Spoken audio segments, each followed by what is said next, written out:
Happy Tuesday. It's me, Myra, again. We're going to start another anatomy lesson today.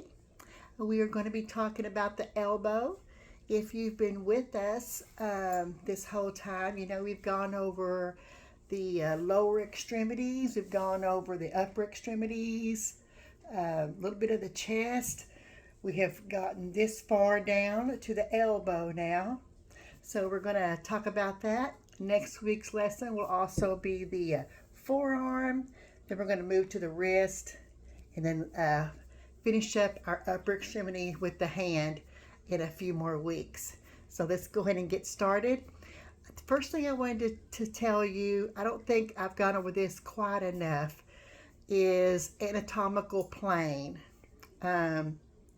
Anatomical position is what we use in the medical profession. We don't base everything off of their arms being down by your side. We do them out, kind of down by your side like this. Anatomical position. This is what we do. So things that you would think would be lateral and medial are totally opposite. Okay, so you would think with your arm down by your side, this would be lateral and this would be medial. But when you're in the anatomical position, it's this way. Okay, so your thumb side would be lateral and your pinky side would be medial. Okay, I'm going to flip you around and show you a picture of what I'm talking about, because as we're getting down to the lower part of the arm, that's going to play a crucial part in which direction we're talking about. Okay, let me spin you. So this is the correct anatomical position. So as you can see, the thumb side is going to be lateral. Even though we put our arms down neutral, down by your side, your thumb is going to be on the inside. So anatomical position, your thumb is lateral and your pinky is going to be medial. Okay? So when we get ready to do the hand, this is going to be the palm. The palm is going to be up, not down. Okay? Also, when we did the feet, if you go back, look at the feet. Plantar was underneath the bottom. Dorsal aspect was the top. This was correct anatomical position. So I just want to point that out one more time. We've been over it a couple times, but when we get ready to do the hand and the forearm and now the elbow especially, things are going to be opposite of what you might think. So I just want to point that out real quick, because once again, as we go down the body of the arm, it's going to be important. Okay, so let's get on with the elbow. The elbow is the region between the humerus and the forearm. See, I have it in anatomical position. This is the elbow here. It starts kind of at the lower third of the humerus and goes down distally, and then about the proximal 1/3 of the forearm. So I'm looking here. So about from here to about here. Just this area here, okay? The elbow is the region between the humerus and the forearm, the radius and the ulna, right? Radius and ulna. We're going to talk about those a little bit more next week as we do the entire forearm, okay? The forearm is, once again, radius and ulna. It's only two, okay? It surrounds the elbow joint. The elbow joint is classified as a hinge joint. You can do this with it. It's a hinge, okay? It allows the forearm and the hand to be moved towards and away from the body, okay? So this, but also it allows you to turn your hand, your wrist up and down, okay? The prominent landmarks include the olecranon fossa. We talked about that a little bit last week. We're going to talk about it again in just a second. the lateral medial epicondyles. We talked about those. We'll talk about those again. Once again, it allows the forearm and the hand to be moved this way, forward and back. Okay, this. Okay, you can also extend it this way. Okay. All right.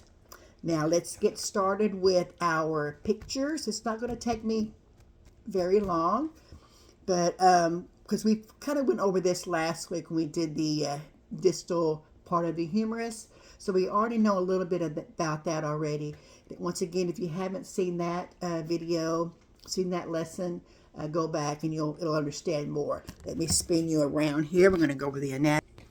This is a front view, anterior, actually it's posterior, view of the humerus. Here's the distal third of the humerus, the olecranon fossa. Olecranon fossa, that's what the ulna goes into. Lateral epicondyle, medial epicondyle, the olecranon of the ulna, the head of the radius, anterior view, head of the radius. We have a head, we have a neck, just like we do on the other ones. Here is the ulna, the shaft of the ulna. This is the part of the shaft of the radius. It goes down further. It will be the wrist next week. Okay, let's take them apart so we can kind of see a little bit better. Once again, this is the distal part of the humerus. This is the lateral epicondyle right there. The coronoid process. The medial epicondyle. The radial fossa. The trochlea. Talked about those last week. The capitellum is right here. The olecranon, you see it's kind of a little groove. This fits right into the olecranon fossa, the trochlear notch.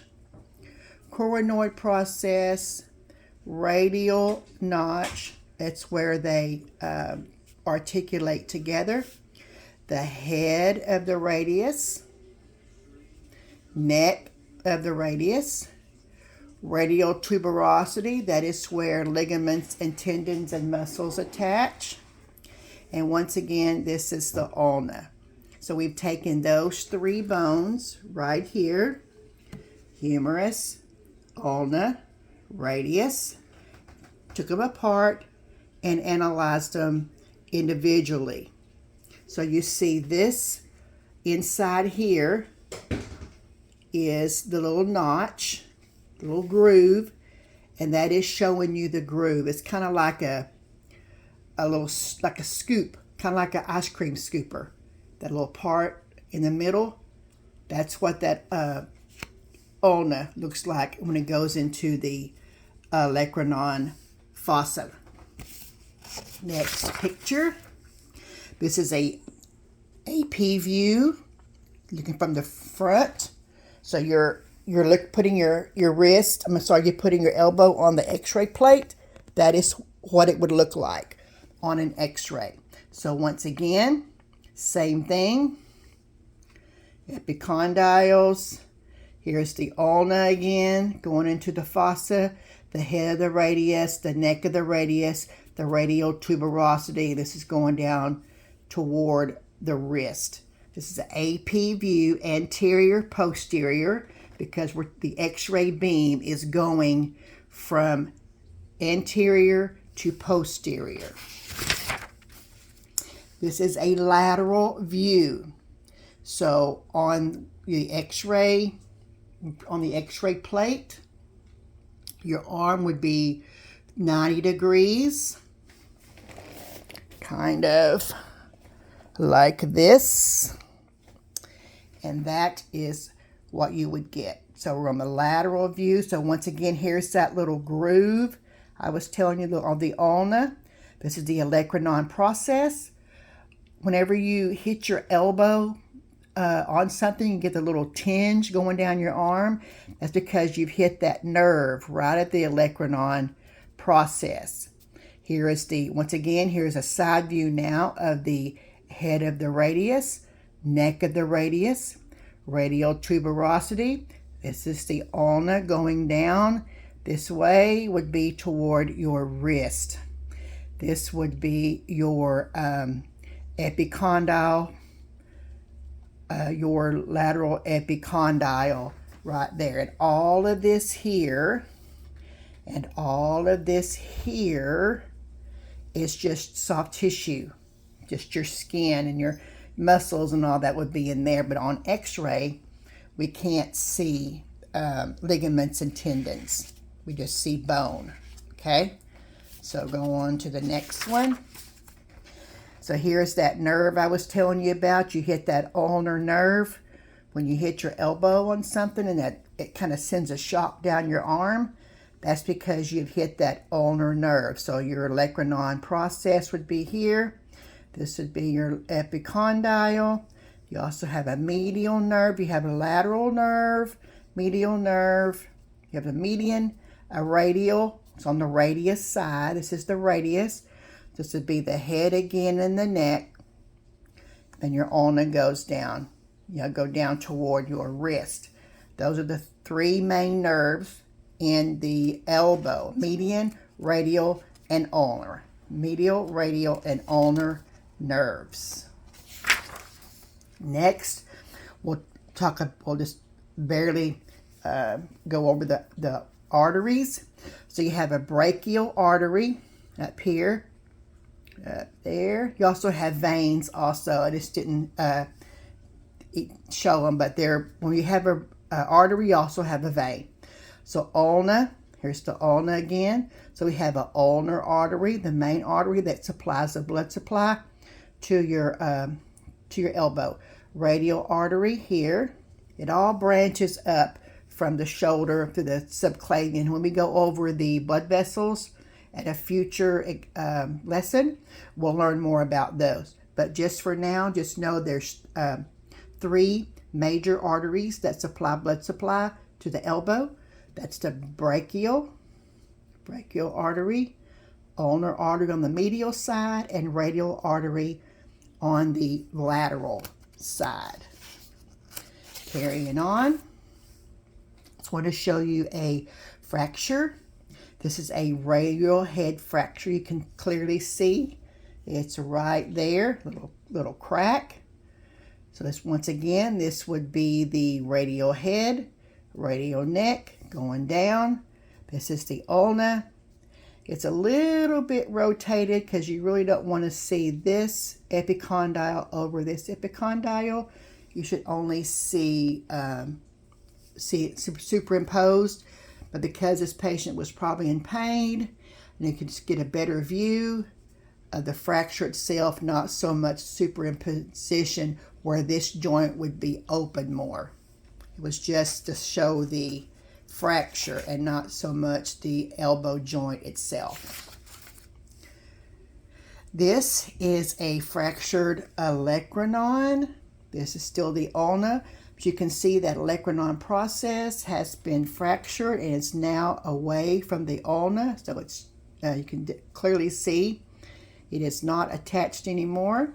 Once again, here's the head of the radius, the neck of the radius, lateral epicondyle.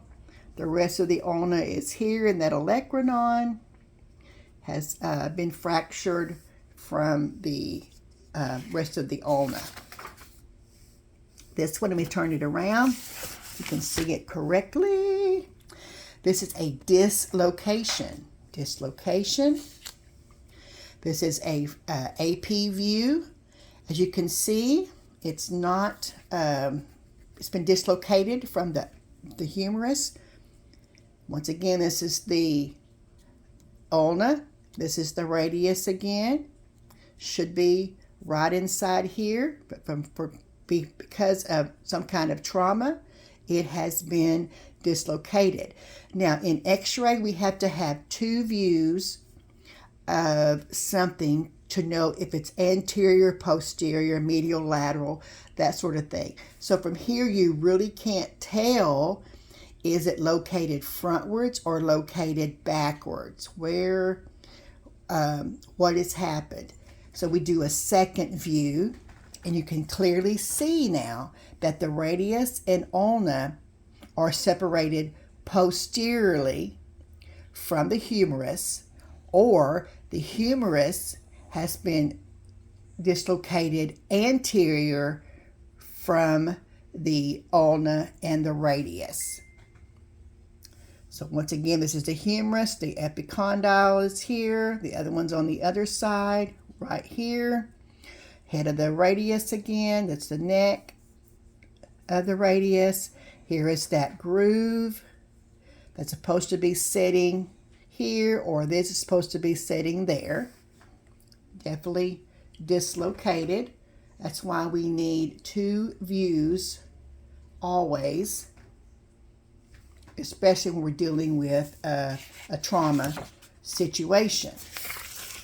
This, I wanted to show you, the biceps tendon allows your muscle to be subtract, to go forward and backward. So if the bicep contracts, you can move your arm, flex it. You can move your hand toward your arm. If it relaxes, then your bicep relaxes and your arm can go down. So if the tricep contracts, bicep relaxes. Bicep relaxes, then your tricep relaxes, your bicep contracts when you flex. When you flex your arm, your bicep contracts and your tricep relaxes. When you bring your arm down, your tricep contracts and your bicep relaxes. That's extension, flexion and extension. Okay, moving on. Just want to show you another view of the biceps tendon. In MRI, we scan a lot of sports injuries, that sort of thing, for bicep tendon tears, and we have to know exactly where they join. As you can see, one of the bicep and the elbow bicep tendon is right down in here, so we have to make sure we include the biceps tendon insertion here to be able to look for a tear. Here's our bicep muscle. Bicep tendon is here. Here's our humerus again. Our ulna and our radius is here. And we just want to make sure those ligaments and tendons are intact and there is no tear noticeable at the elbow. So once again, ulna and radius.